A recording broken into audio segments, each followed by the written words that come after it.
Are you ready to get philosophical? This video will examine humanity's greatest mysteries, the 5 questions that have puzzled us since the dawn of time. What is the meaning of life? Does God exist? What happens after we die? Are we alone in the universe? And how did it all begin? Let's begin with the first question. What is the meaning of life? It's a question that has spurred countless poems, songs, films, and discussions throughout history. On the surface, it seems like a simple question, but it's one of the most profound questions one can ask. Figuring out the meaning of our lives is a task that many spend their whole lives pondering. Some believe that the meaning of life is to reproduce and further the species. Many philosophers and thinkers argue that the search for meaning is intrinsic to human nature, and that meaning comes from active engagement in life experiences and creative pursuits. Frankl, the psychiatrist and Holocaust survivor, said that even in the concentration camps, those who found meaning weathered suffering better than those who did not. In his view, the meaning of life differs from person to person based on their experiences and circumstances. Substances are not found but created and realized through how we respond to life events and live. Some argue that the meaning of life is to seek happiness and well-being. To them, life and existence lack purpose. Then religious perspectives hold that the meaning of life involves spiritual growth and salvation, obeying God's commands, or serving a higher power. Meaning is contextual and personal, but meaning is not a destination, it's a journey. We continue searching and rediscovering it throughout our lives. Moving on to the next big question, does God exist? This is undoubtedly one of the most debated questions in human history, not just among laypeople, but among philosophers, theologians, and scientists as well. It's a question without a universally agreed-upon answer, with reasonable cases to be made from both sides of the argument.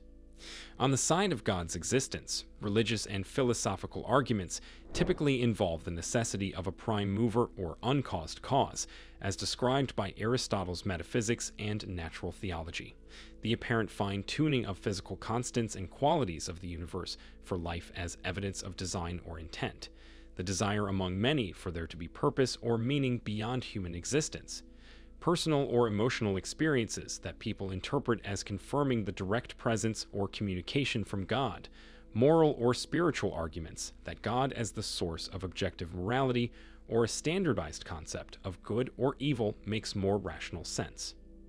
On the side of skepticism towards God, common arguments include the perceived lack of consistent, unambiguous empirical evidence directly confirming God's presence, the apparent incompatibility between some divine attributes like omnipotence or omniscience and the existence of evil and suffering in the world, interpretations of scientific findings like the laws of nature or processes of evolution that do not necessitate God as an explanation, the view that religious experiences are best explained by natural phenomena like psychology, neuroscience, or cultural influences rather than the supernatural. So, in short, both atheistic naturalism and belief in gods are modes of thought that intelligent, educated people can reasonably adopt based on different approaches to interpreting available evidence and drawing inferences.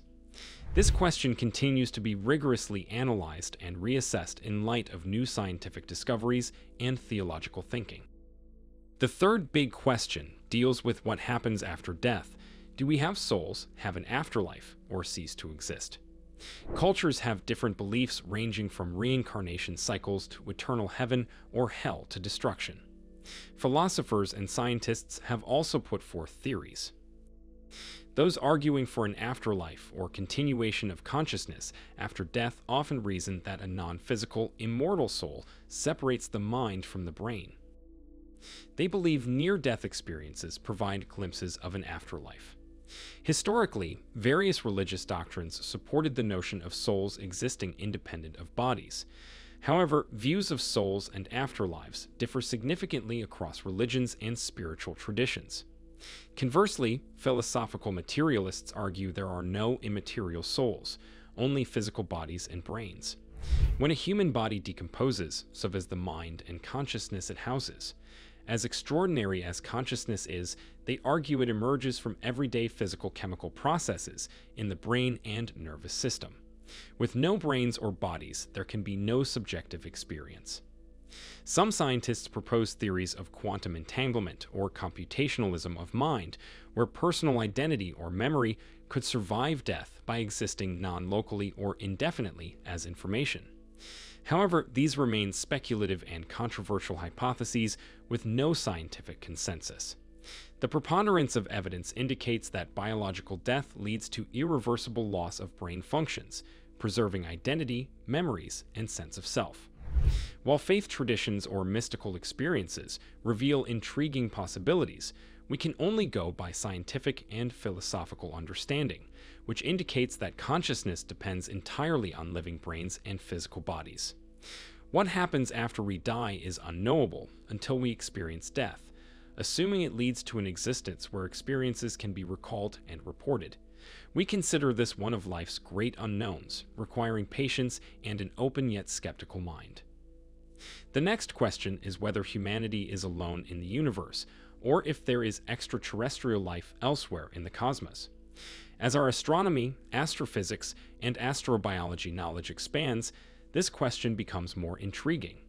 While we have not discovered any alien civilizations, does their existence seem probable, given our understanding of science?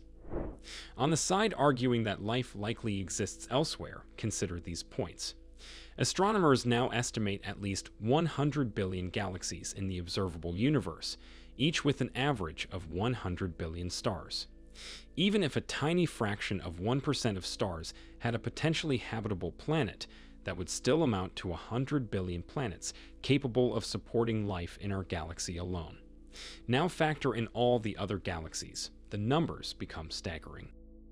We also now understand the chemical processes by which simple organic molecules and basic biochemistry could have emerged naturally on the early Earth.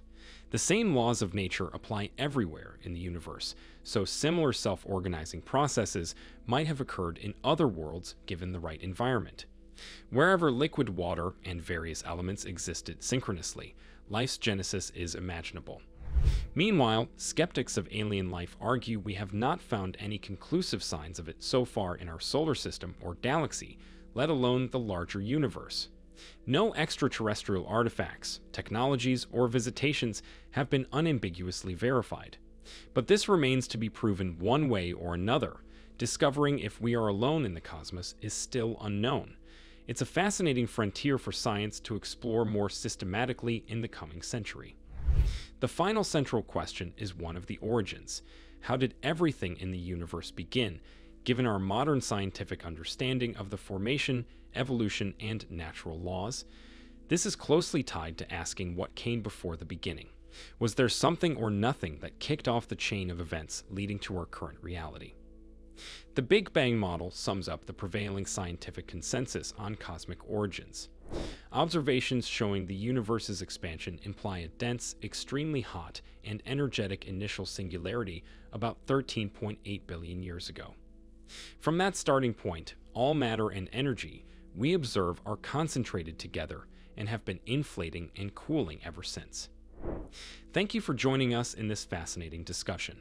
Be sure to like, subscribe, and share as we seek answers.